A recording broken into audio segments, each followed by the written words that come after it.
जो है क्लास है ऑब्जेक्टिव का, जो 2021 और 22 के लिए, जो हमने बोर्ड पे भी लिखा है, 2022 के एग्जाम में आने वाला सारा क्वेश्चन ऑब्जेक्टिव जो बहुत ही इम्पोर्टेंट है, उसको मैं करवाने जा रहा हूं और सारा ऑब्जेक्टिव करवा देता हूं। आप लोग ध्यान पूर्वक देखें और कहीं दिक्कत हो तो कमेंट करें।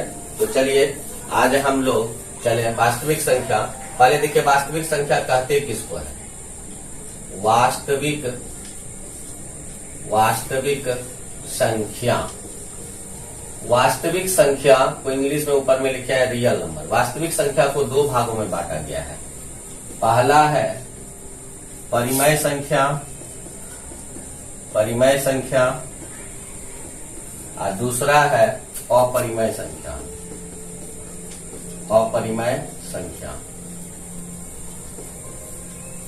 देखिए परिमेय संख्या को इंग्लिश में हम लोग बोलते हैं रेशनल नंबर और परिमेय संख्या को इंग्लिश में बोलते हैं इरेशनल नंबर।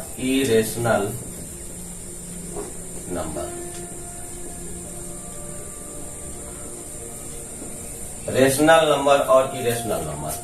रेशनल नंबर को P/Q से सूचित करते हैं, जहां Q बराबर नहीं 0 होगा। ध्यान दीजिएगा। इरेशनल नंबर को हम लोग जैसे रूट के अंदर कोई संख्या है उसको इरेशनल नंबर के फॉर्म में लिखते हैं। इसे P/Q के रूप में नहीं सूचित कर सकते हैं। इसे P/Q के रूप में नहीं दर्शा सकते हैं। याद रखिए। अब दो बातें हैं, परिमेय संख्या और अपरिमेय संख्या। तो आज तो मैं इसका ऑब्जेक्टिव करवाऊंगा। परिमेय संख्या किसे कहते हैं? वैसी संख्या जिसे P/Q के रूप में लिख सकते हैं या दर्शा सकते हैं, उसे परिमेय संख्या कहते हैं। और परिमेय संख्या वैसी संख्या जिसे P/Q के रूप में नहीं दर्शा सकते हैं, उसे अपरिमेय संख्या कहते हैं। और एक बात याद रखिए कि Q के बराबर, Q को हम लोग बोलते हैं हर, यानी डिनोमिनेटर। ये Q के बराबर कभी 0 नहीं होगा। तो हम आज इसका ऑब्जेक्टिव करवाने जा रहा हूं, तो आप लोग ध्यानपूर्वक देखें। देखिए ऑब्जेक्टिव जो है, पहला ऑब्जेक्टिव है 2 या 2 से अधिक अभाज्य संख्याओं का मौसो क्या होगा? 2 या 2 से अधिक अभाज्य संख्याओं का मौसो है। क्या है मौसो? देखिए मौसो का मतलब होता है महत्तम समापवर्तक। मौसो जो लिखते हैं इसका मतलब हुआ महत्तम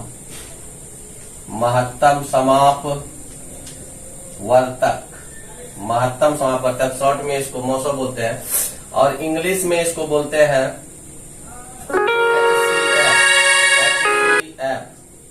HCF का मतलब हो गया हाईएस्ट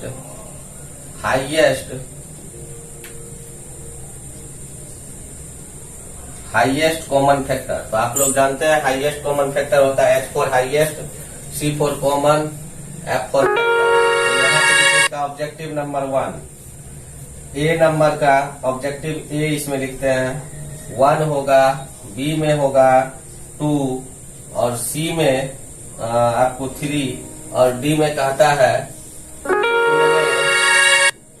इनमें से कोई नहीं।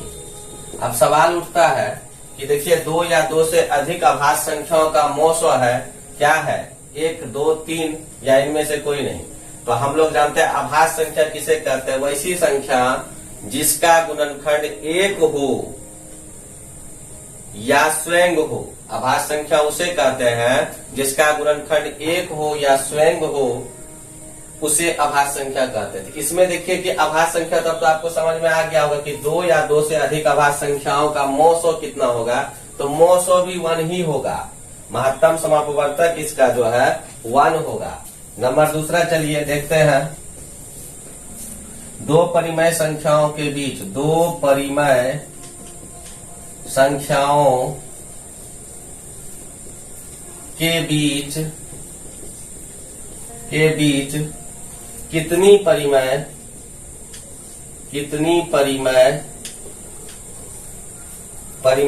संख्या हो सकती है,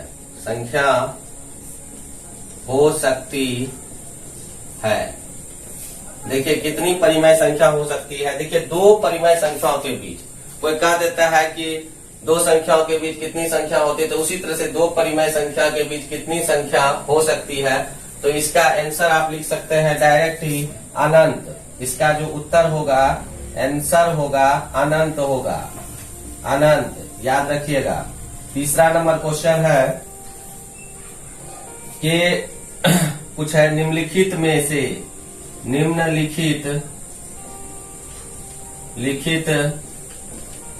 से कौन अभाज्य संख्या है, कौन अभाज्य संख्या है। देखिए ये भी क्वेश्चन है। नंबर ऑप्शन दे देते हैं हम। नंबर ए का 8, number B 9, number C 11, number D 15। तो अब देखिए अभाज्य संख्या किसे कहते हैं, जिसका गुणनखंड कम से कम 2 हो, या तो 1 या तो स्वयं। तो इसमें तो इसका तो 3, इसका गुणनखंड हो जाता है। 8 का गुणनखंड क्या क्या होगा, 2 होगा, 4 होगा, 1 भी होगा। तो ये कितना हो गया, इसमें नंबर ऑफ, यहाँ पे जो 8 का गुणनखंड है 1 2 4 है, 3 3 है। लेकिन हमारा जो सवाल है कि अभाज्य संख्या कह रहा है, तो ये 8 तो कभी नहीं हो सकता, 9 भी नहीं हो सकता, क्योंकि 1 3 और 9 आ जाता है। अब देखिए 11 को लेते हैं। 11 में 1 और 11 स्वयं आएगा, 1 में 11 आएगा, या तो 11 होगा। तो ये अभाज्य संख्या है। 15 भी नहीं है, 15 का गुणनखंड कीजिए तो ये हो जाता है 1 3 5 और 15। तो देखिए इसमें जो है गुणनखंड की संख्या ज्यादा है, 2 या 2 से अधिक है, 2 से अधिक है, इसीलिए ये 15 भी नहीं हो सकता। चलिए चौथा नंबर का बात करते हैं हम। दो संख्याओं का मौ 125, दो संख्याओं का मौ 125 और लौ का मतलब होता है लघुत्तम समापवर्तक। देखिए लौ सौ का मतलब लघुत्तम समापवर्तक, ठीक है।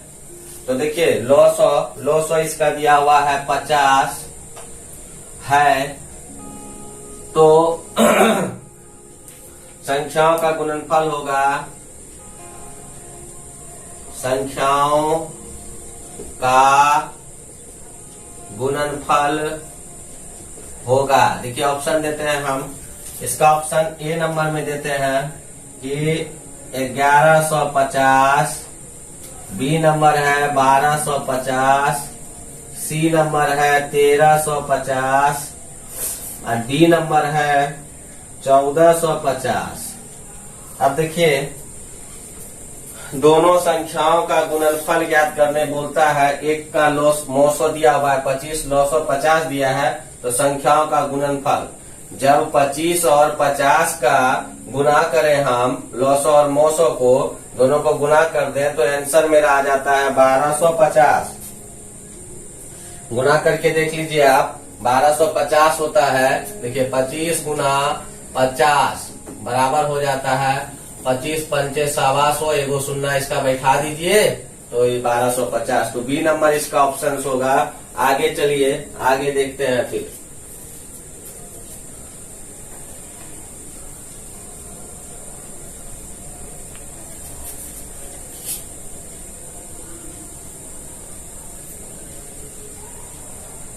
पांचवा नंबर क्वेश्चन है मेरा। पांचवा नंबर क्वेश्चन, निम्नलिखित में कौन अभाज्य संख्या है। देखिए फिर अभाज्य संख्या बार बार बोल रहे हैं हम, आप लोग को दिक्कत ना हो, सीखिए।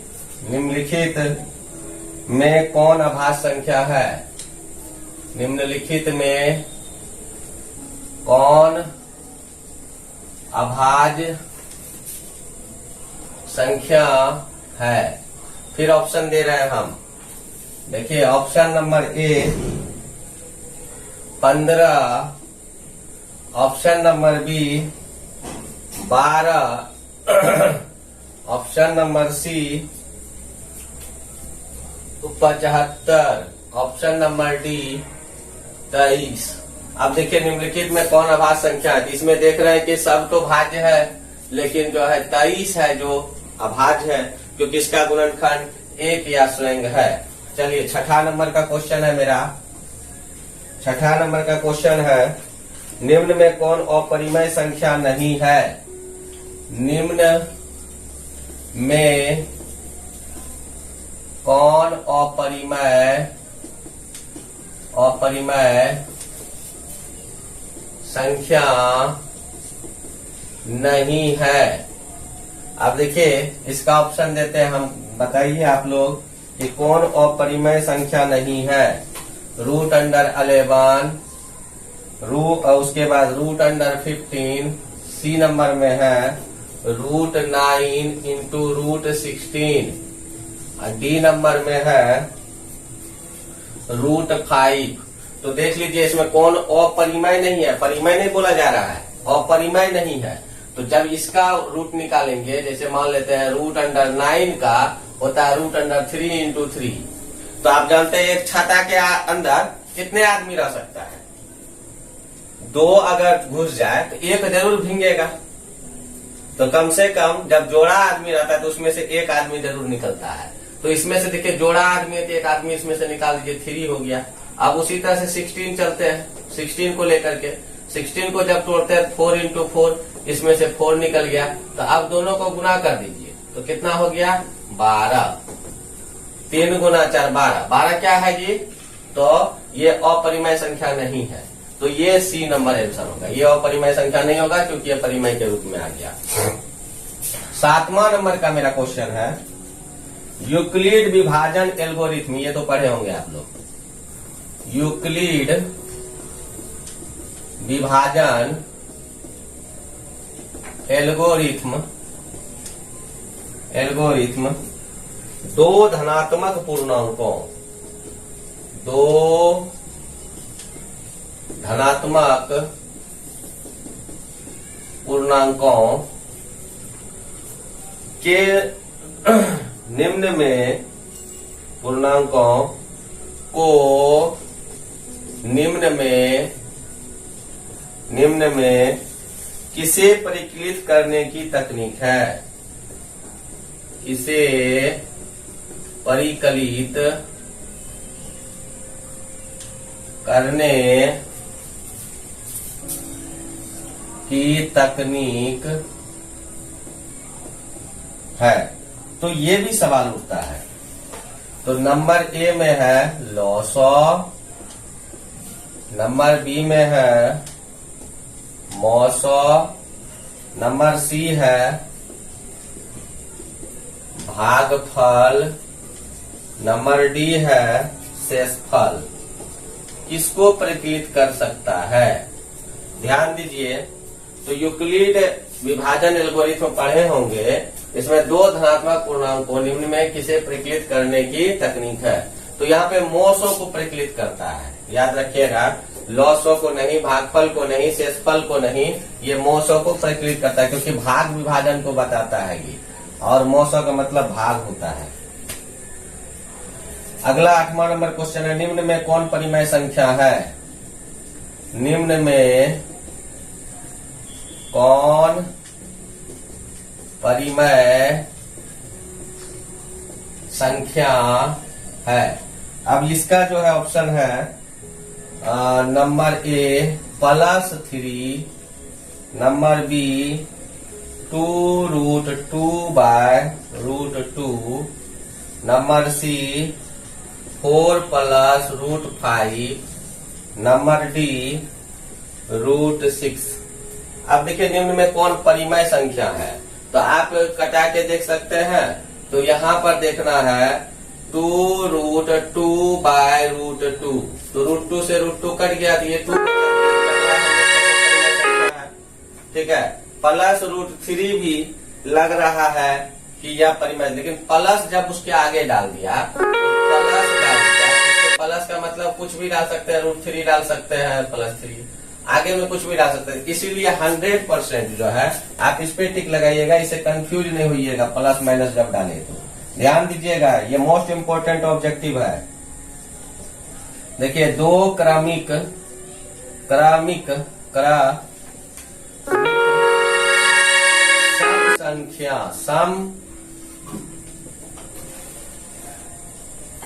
संख्याओं का HCF क्या होगा। देखिए, सबसे पहली बात है कि यहाँ पर दो क्रमिक यानी क्रम से है, तो हम ऑप्शन देते हैं A नंबर का 1, B नंबर का 2, C नंबर का 3, D नंबर का 5। तो ये क्रमिक जो है सम मतलब हो गया वैसी संख्या जो 2 से पूरी कटे, वैसी संख्या को हम लोग सम संख्या कहते हैं। तो वह 2 ऐसे भी क्रम से चलता है, 2 जो है सम संख्या के लिए क्रम से 2, 4, 6, 8, 12 इसी तरह से चलते रहता है। 2 जो है क्रमिक सम संख्या है और इसका HCF भी 2 ही होगा, ठीक है, यानी मॉस जो है 2 होगा। चलिए 10वां नंबर का क्वेश्चन है मेरे पास। 1400 में 2 का अधिकतम, 1400 में 2 का अधिकतम घात है। देखिए, घात को इंग्लिश में हम लोग पावर बोलते हैं, लिख लीजिएगा। घात को इंग्लिश में, कितना बच्चा घात नहीं समझता है, तो घात को इंग्लिश में पावर बोलते हैं, याद रखिएगा, पावर बोलता है। तो 1400 में 2 का अधिकतम घात कितना होगा, तो ऑप्शन हम दे रहे हैं ए नंबर में 2, option number B 3, option number C 5, option number D। इनमें से कोई नहीं, इनमें से कोई नहीं, ध्यान दीजिएगा। तो अब देखिए, तोड़ के भी आप देख सकते हैं। 1400 को जब तोड़िएगा तो 2 से तोड़िए 700 आ रहा है, फिर 2 से तोड़िए कितना आया 350 आया, फिर 2 से तोड़िए तो कितना हो गया 175 हो गया। 5 दूना 10, 7 14 15, 2 1 3। फिर आप 5 से तोड़ सकते हैं। तो देखिए यहाँ पे 5 तिया 15 बचा कितना, यहाँ पे 2 बचे 25, फिर 5 से तोड़िए 7 बचे 35। तो इसमें 2 का अधिकतम घात बोल रहा है। 2 का अधिकतम घात कितना है, कई गो 2 है इसमें, देखिए तो 1400 में 3 गो 2 है। तो इसमें क्या हो जाएगा, B नंबर आंसर होगा, 2 का अधिकतम घात होगा ये। तो आप लोग कंफ्यूज नहीं होइएगा, कभी भी नहीं। कंफ्यूज हो गए तो नंबर कट जाएगा, ठीक है। तो इसमें जो है, इनमें यानी कि 2 का अधिकतम घात गुना कीजिए, 2 दूना 4, 4 दूना 8, 8 पंचे 40, 40 पंचे 200, 200 सत्ते 700, ठीक है। तो कंफ्यूज नहीं होइएगा, क्योंकि ये आपको परेशानी पहुंचा सकता है। चलिए, तो आप लोग को कहीं दिक्कत हो तो कमेंट करें, और आज के लिए इतना ही। नेक्स्ट वीडियो में मैं जो है फिर नेक्स्ट टॉपिक बताऊंगा। कहीं कंफ्यूजन हो, कहीं दिक्कत हो, आप हमसे डायरेक्ट कांटेक्ट कर सकते हैं। मेरा यूट्यूब पे नंबर भी, कांटेक्ट नंबर भी दिया गया है, आप उस नंबर को भी ट्राई कर सकते हैं। ऐसे नहीं तो मेरा नंबर देख लीजिए, मेरा नंबर है 9304373040। तो ऐसे बच्चे लोग याद रखते हैं। मेरा क्लास भी चलता है, गुलाब बाग में है, पूर्णिया में। 93 043 73 047 ये मेरा नंबर है, व्हाट्सएप नंबर है, और पर्सनल नंबर भी है, कॉल करके भी पूछ सकते हैं। Okay, thank you.